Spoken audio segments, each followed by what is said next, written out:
This is part 24 of A Link Between Worlds. And this part we get the big bomb flower. Yep. Then we go around, we get a couple more goodies, and then at the end we make our way to Thieves' Hideout. It's kind of nice to start this part with the guy giving you a heart piece. Oh, definitely. Because we clearly did nothing to earn it in this No. part. That'd be awesome if you got heart pieces for not do anything. Like, we'll take it. You start the game, here's a heart piece. That'd be sweet. But we are going to be wandering around. We're going to blow up 3 or 4 of the big rocks with the big flower, if I'm not mistaken. You know what I just randomly noticed? The top of that house is looks like that guy.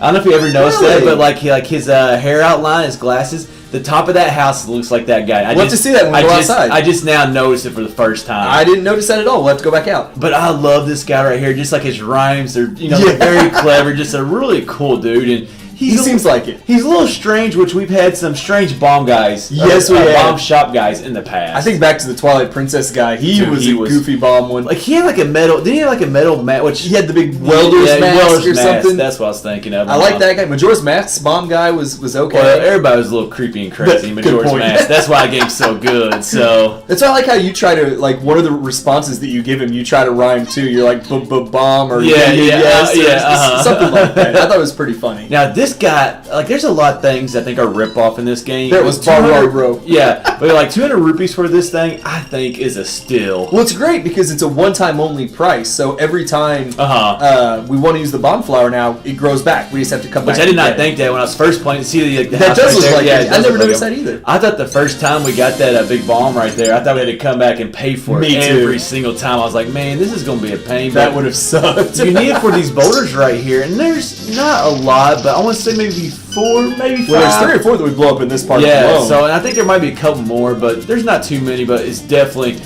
good to get early and blow up all these places because once you blow them up, you don't have to do it anymore. So. Exactly. Plus, one of the ones we blow up, if I'm not mistaken, has a heart piece and a bunch of rupees, which makes up for the 200 you pay. And then this place right here will need throughout the entire game. Oh, we're gonna be throwing a lot. As you'll come to hate this place because. And this is where you get the, it's not the last, it might be the last bottle, but one of the bottles is here, and you got to throw 3,000 rupees in over the course of the game to get the, whichever bottle number it is for you. So, but that's, the only point of that is, I think she gives you hearts too, but eventually, we don't want to pay for hearts when we can go get them for free. So yeah, it's just annoying though, because 3,000 rupees. It's a lot of money. It's a lot of money. Especially in a game where you have to buy the items and things like that. Like we've said before, this is one of the few games where the rupees really mean something. And I did love that. Like I said, I got to a point in this game where I think actually in between recordings I had to go and get some rupees to do something. So they are very tight, but I'll say Treacherous Tower, great place. You can get a ton of rupees there, so that's a good place to kind of load up a little bit. But escorting this big bomb flower, by the way, is a bit of a pain in the neck. That dude about got me too. That dude almost got me. I thought he had you there, and all it takes is one touch, and it blows up. So we're trying to escort it all the way around to the bottom, right corner of this area, right there, obviously.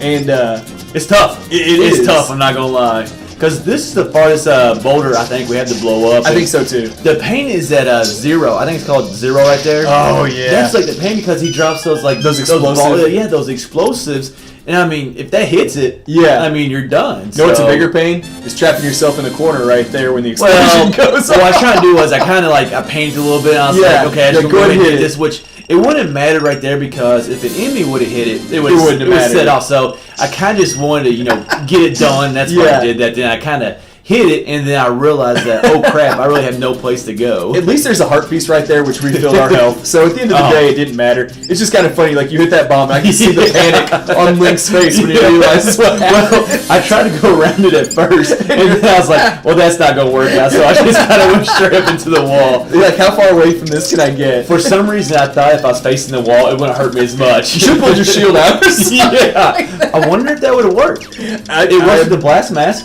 It does. So why not?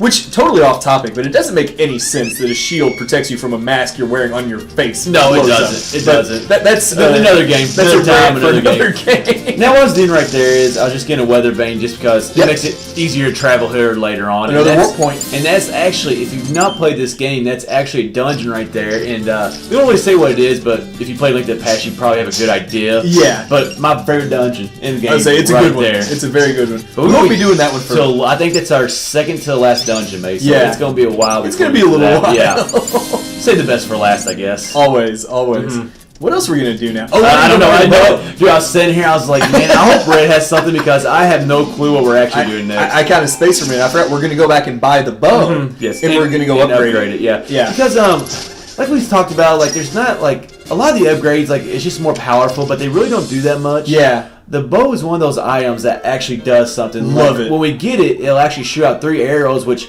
go like diagonals or angles or whatever you want one to say. straight and 2 going off like so an angle. It's actually beneficial to upgrade the bow pretty early. I agree. I think the first time, every time I played it, I'm pretty sure it's probably the first one that I've upgraded. I'm a big fan of the upgraded bow. Well, the bow's like, always a huge weapon, so it's kind of like, if there is an upgrade, the bow is probably going to be one of the better upgrades in the game, so. And of course, we've already turned in, 50-something Maymays to Mother Maymay, so we're good to upgrade a few more items if we wanted to. We've got the rupees to buy 1 or 2 more items, but you never know when you're going to need those rupees. Yeah, exactly, later. It's good to space things out, or you can, buy everything if you want to. Now, like we talked about, it's nice going back to high roll right there. So we've been in low roll, you see like just the damage. We have been in there for a while stuff, too. And then, okay, we come back to high roll, we get a little happiness, I guess. Especially in here. Even though there's cracks all over high roll, so, but not as bad as the cracks in low roll. Well, she's a lot happier since we've been bringing her babies to her. And she's got 68 out of 100 back. Yeah. Those are pretty good numbers. That's not bad. That's not bad. She was actually happy. Well, the music was playing the first time we went in there, so. Yeah.